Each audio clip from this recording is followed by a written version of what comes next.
Subscribe करें electrical Urdu tutorials channel को और बेल का आइकन दबाइए ताकि आपको मिल सके हमारे अपडेट सबसे पहले। बिस्मिल्लाहिर्रहमानिर्रहीम, अस्सलाम वालेकुम। मैं हूं सिकंदर हैदर और आप देख रहे हैं इलेक्ट्रिकल उर्दू ट्यूटोरियल्स चैनल।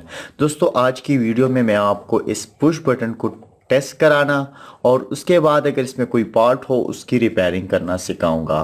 तो सबसे पहले अगर आप इस तरह के पुश बटन को देखते हो तो इसमें आपके पास NC और NO दोनों पॉइंट्स अवेलेबल होते हैं, यानी आप इससे NC भी इस्तेमाल कर सकते हो, NO भी इस्तेमाल कर सकते हो। यहाँ पर ये जो रेड आपको नज़र आए ये NC के लिए है और ये जो ग्रीन है ये NO के लिए है। इस पुश बटन को अगर आप पीछे से देखेंगे तो इसमें आपको 6 कनेक्शन पॉइंट नज़र आएंगे, यानी ये 2 यहाँ पर है, 2 यहाँ पर है और 2 यहाँ पर है। लेकिन होता क्या है कि इसमें हमारे साथ एक लाइट इंडिकेटर लगा हुआ है, तो ये जो नीचे वाले 2 टर्मिनल्स है ये इस लाइट इंडिकेटर की सप्लाई के लिए है। आप आते हैं इसके ऊपर, ये 2 टर्मिनल्स जो आप यहाँ पर नज़र आ रहा है आपको, दूसरा यहाँ पर, तो इसमें एक NC है और दूसरा NO है। यहाँ पर आपको नज़र आ रहा है एक साइड पर आपको NC नज़र आ रहा है। ये NC पॉइंट्स के टर्मिनल्स है ये दोनों, यानी ये इंटरनली क्लोज सर्किट है और ये इंटरनली जो है ओपन सर्किट है। ये आपको NO दिखाई दे रहा है, यानी नॉर्मली ओपन है इंटरनली। अब एक के अंदर क्लोज सर्किट है, दूसरे के अंदर ओपन सर्किट है, यानी जो NC है वो कुछ इस तरह है। इंटरनली ये हमारे पास क्लोज है और NO जो है वो इंटरनली ओपन है। ये क्लोज सर्किट है, ये ओपन सर्किट है। NC जो है ये नॉर्मली क्लोज है, जब हम इसको दबाएंगे यानी इनसे वाली पुश को दबाएंगे तो ये हमारे साथ ओपन हो जाएगा ये स्विच, और अगर हम इस NO को दबाएंगे तो ये हमारे साथ दबाने की सूरत में क्लोज सर्किट बनाएगा कुछ वक्त के लिए, जब तक हमने इसे दबा कर रखा हुआ है। अब बात करते हैं इसकी टेस्टिंग के बारे में। तो इसके लिए आपको चाहिए एक मल्टीमीटर। हमारे पास मल्टीमीटर से भी काम लिया जा सकता है, लेकिन यहाँ पर हर एक मीटर का काम लिया जा सकता है जिसमें हम आपके पास कनेक्टिविटी टेस्ट का ऑप्शन हो। जैसे कि यहाँ पर ये डायोड टेस्टिंग का ऑप्शन है, तो मैं इसे कर देता हूँ डायोड टेस्टिंग पे। अब डायोड टेस्टिंग के बाद आपने करना क्या, ये जो टेस्टिंग लीड है आपस में टेस्ट करनी है। आपको वहाँ पर रीडिंग दिखाई दे रहा है कि भाई ये बिल्कुल ठीक है, मीटर काम कर रहा है। उसके बाद आपने करना क्या है, मीटर को लेना है, इस स्विच को लेना है और पहले आपने इस NC को टेस्ट करना है, NC के ऊपर रख देना है। अब आपने ऊपर रख भी दिया है, ये दोनों NC है, आपको नज़र आ रहा है यहाँ पर मेरे पास ये NC लिया हुआ है और NC लेने के बाद भी ये काम नहीं कर रहा है। ये NC पॉइंट्स है और मैं जब इस पर रखता हूँ इस मीटर को तो ये मेरे पास काम नहीं कर रहे हैं। आप देख रहे हैं मैंने दोनों इस पर रख दिए हैं लेकिन ये काम नहीं कर रहा है, यानी ये स्विच खराब है इस तरफ से।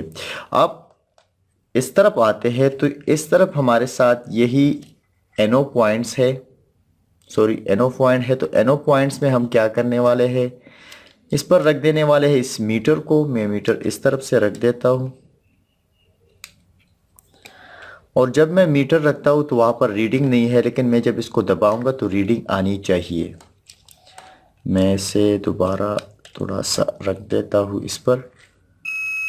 आप देख रहे हैं वहाँ पर रीडिंग आ रही है, यानी इसका जो NO पॉइंट है वो बिल्कुल ठीक है, लेकिन NC काम नहीं कर रहा है। NC के इंटरनली जो कनेक्शन है वो बिल्कुल काम नहीं कर रहे। तो इसको आप, अगर आपके पास दूसरा स्विच है तो आप उससे ये इसको बिल्कुल रिपेयर करने की ज़रूरत नहीं है। लेकिन अगर आपके पास स्विच नहीं है तो फिर आप क्या करने वाले हैं, सबसे पहले अगर आपके पास इस तरह के स्विच का सिर्फ एक ही पार्ट हो, यानी NC पॉइंट का जो पार्ट हो, तब भी आपका ये काम करने वाला है।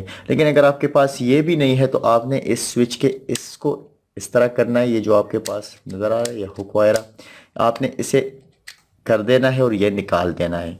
निकालने के बाद आपका स्विच कुछ इस तरह दिखाई देगा। उसके बाद आपने करना क्या है, आपने लेना है एक स्क्रू ड्राइवर और इससे हटा देना है। ये मैंने हटा दिए हैं। अब आपको नज़र आ रही है स्विच इंटरनली आपके पास बिल्कुल शो अप हो चुका है, लेकिन आपने इसके बाद ये काटर हटा देने हैं।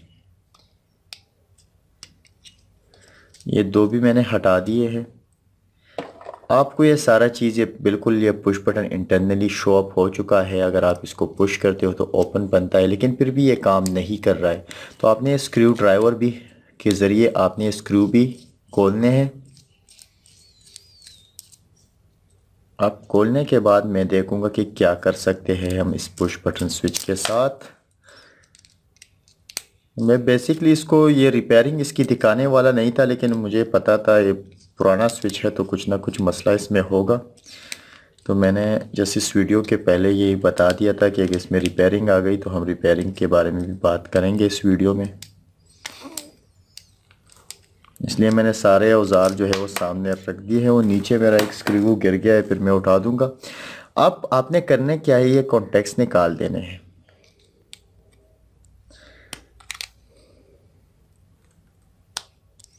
ये देखिए मैंने ये कॉन्टेक्ट्स निकाल दी है।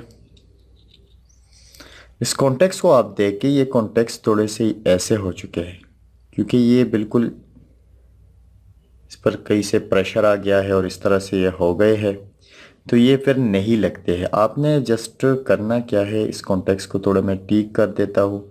इसको ठीक करने का सबसे आसान तरीका ये कि आपने इसको थोड़ा सा बैंड कर देना है, यानी इसको थोड़ा सा सीधा कर लेंगे तब ये काम करेगा। मैं इसे दोबारा लगाने की कोशिश करता हूँ। जब आप ये लगाएंगे ना तो आपने इसको पुश कर रखना है, इसको पुश रखना है, और जब ये पुश होगा तभी ये आसानी से लग जाएंगे।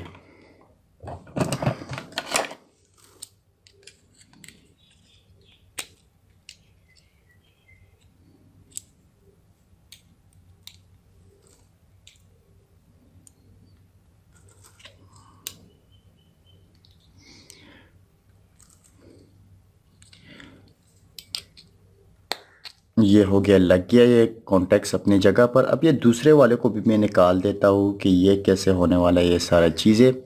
तो मैं दूसरे वाले को निकाल देता हूँ। ये भी उस तरह का हो चुका है। इसको थोड़ा मैं सीधा कर लेता हूँ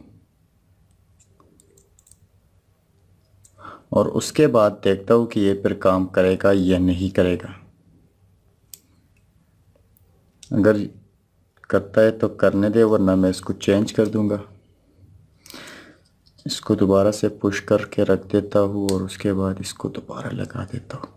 ये दोनों अब मैं लगा चुका हूँ। ये पहले वाला सही नहीं लगा है, इसको मैं ठीक कर देता हूँ। ये भी लग गया, ठीक है। अब मैं इसे टेस्ट करूँगा कि ये काम करता है या नहीं करता है। अगर नहीं करता है तो फिर ये सारा चीज़ें दोबारा से करनी पड़ती है, लेकिन मैं देखता हूँ क्या होता है। ये देखो, ये काम करने लग गया है। अगर मैं इसको पुश करता हूँ ये काम छोड़ता है, और अगर नहीं करता हूँ तो फिर ये बिल्कुल ठीक है। अब मैं करने वाला हूँ क्या, इस पर ये स्क्रू दोबारा लगाने वाला हूँ। ये इसलिए होता है कि जब हम ये स्क्रू टाइट करते हैं ना, तो कभी कभार मैं इसमें वायर लगाते हैं तो उस वजह से भी ये टेढ़े पड़ जाते हैं। टेढ़े होने की सूरत में ये फिर ये काम करना छोड़ देते हैं। मैं वो दूसरा स्क्रू ढूंढते हूँ, वो नीचे गिर गया है। ये दूसरा स्क्रू भी मैं अभी लगा चुका हूँ। यहाँ पर आपको मैं एक और बात बताता चलूँ, कभी कभार ये जो कॉन्टैक्ट्स होते हैं ये एक कार्बन पकड़ देता है, यानी ये जंग पकड़ देता है, एक काली हो जाती है। तो फिर आपको इसे साफ़ करना पड़ता है रेगमाल के ज़रिए या किसी और चीज़ के ज़रिए आप इसे साफ़ कर सकते हो। तो जब आप इसे साफ़ करोगे तभी ये काम करेगा। अभी ये टेढ़े हो चुके थे तो मैंने इसे थोड़ा सीधा कर लिया है। अब करते हैं इसको दोबारा से फिट। तो इसके सारी चीज़ें मैं उठा देता हूँ। पहले मैं इसको लगा देता हूँ। ये हो गया, मैं उल्टा लगा दिया यार। ये हो गया इस तरफ। तो ये भी ये पॉइंट्स बिल्कुल लगा चुका हूँ मैं। अब मैं दोबारा इसके साथ ये लगा देने वाला हूँ कुछ इस तरह, और ये हो गया, लग गया, ठीक है। अब मैं इसको करने वाला हूँ दोबारा फिट। तो ये हमारे साथ एनसी पॉइंट यहाँ पर है, तो मैं इस रेड वाले को यहाँ पर रखूँगा। इसको दोबारा से मैं रीसेट कर देता हूँ। ये दोबारा इस तरह होगा तो इसको आप इस तरह कर देंगे तो ये काम कर देगा। अब मैं कर देता हूँ इसको लॉक। ये लॉक है इसका, ठीक है। इसको कर देता हूँ लॉक। तो जब मैं इस पुश बटन को दबाता हूँ देखते हैं काम करता है या नहीं करता है। पहले मैं इस पर ये 2 टर्मिनल्स पे ये लगा देता हूँ। और देख रहे हैं आप वो वहाँ पर बिल्कुल रीडिंग दे रहा है। इसका मतलब ये बिल्कुल ठीक हो चुका है। अब अगर मैं इसको दबाता हूँ ये ओपन सर्किट बनाता है तो ये ठीक है। आप देख रहे हैं मैं इसको दबाता हूँ तो ये ओपन सर्किट बनाता है।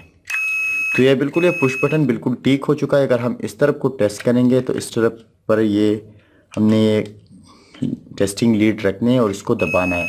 अगर दबाने के बाद वहाँ पर रीडिंग आती है तो ये पुश बटन बिल्कुल ठीक है। आप इस वीडियो में हमने इस पुश बटन को रिपेयर करना सिखाया। ये हमारे ख्याल से पहली रिपेयरिंग की वीडियो थी या दूसरी एक वीडियो मैंने कॉन्डक्टर के बारे में भी बताया थी कि कॉन्डक्टर को कैसे रिपेयर किया जाता था। लेकिन वह उस वक्त मेरा कैमरा जो था वो बिल्कुल ठीक नहीं था, वो कैमरे की क्वालिटी अच्छी नहीं थी। तो अगर आपको वो कॉन्डक्टर रिपेयरिंग के बारे में और वीडियो देखनी है तो आप मुझे नीचे कमेंट सेक्शन में बताइए, मैं आपके लिए वो भी वीडियो भी ले आऊँगा। दूसरी बात, इस वीडियो के बारे में भी कोई कुछ कमेंट कीजिए, आपको ये समझ आया नहीं आया, और आप कोई क्वेश्चन कर सकते हो। मैं अपनी पूरी कोशिश करूंगा कि आपके सारे क्वेश्चंस के ऊपर एक एक वीडियो बनाऊं। इसी के साथ ही आज की वीडियो ट्यूटोरियल ख़त्म होती है। मज़ीद ट्यूटोरियल के लिए हमारे यूट्यूब चैनल को ज़रूर सब्सक्राइब कीजिए। हमें अपनी दुआओं में याद रखिए, जो हमारी वीडियो को लाइक और शेयर करना ना भूलिएगा। अल्लाह हाफ़िज़।